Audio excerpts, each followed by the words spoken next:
بسم اللہ الرحمن الرحیم۔ ناظرین، جیسے کہ آپ کے اسباق وغیرہ چل رہے ہیں، تجوید، مخارج اور قرآن کریم کی ادائیگی کے، آپ حضرات کو لیسن نمبر 9 میں آپ کو بتایا تھا کہ حروف یرملون چھ ہیں: یا، را، لام، میم، واو، نون۔ لام اور را کے علاوہ بقیہ حروفوں میں ادغام مع الغنہ ہوتا ہے اور لام اور را بلا غنہ، یعنی جہاں کہیں بھی نون ساکن اور نون تنوین کے بعد لام اور را میں سے کوئی حرف آ جائے تو وہاں ادغام بلا غنہ پڑھیں گے، اور باقی حروفوں میں ادغام مع الغنہ۔ یہ آگے میں بتا دوں گا کہ نون ساکن کس کے کہتے ہیں اور نون تنوین کس کو کہتے ہیں۔ آج لیسن نمبر 10 ہے۔ لیسن نمبر 10 میں حروف قلقلہ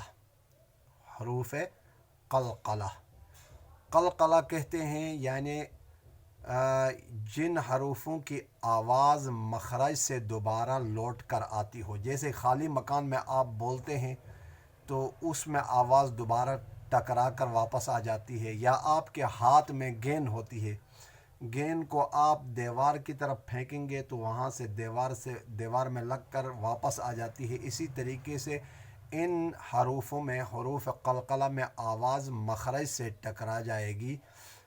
اس کو قاف، طا، با، جیم، دال، جس کا مخفف ہے قطب جدن، قاف 2 نقطے والا، قاف، طا، طا، جس کو کہتے ہیں طا، قاف، طا، با، جیم، دال۔ جیسے قل هو اللہ احد، احد، احد نہیں، احد، آواز دوبارہ لوٹ کر آ جائے گی، احد۔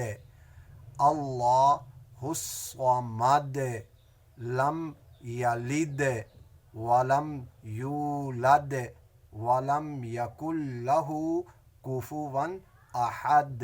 اسی طریقے سے جیم میں اج، اج نہیں، اج، اج، اور اسی طریقے سے فراق، قاف میں فراق نہیں، فراق۔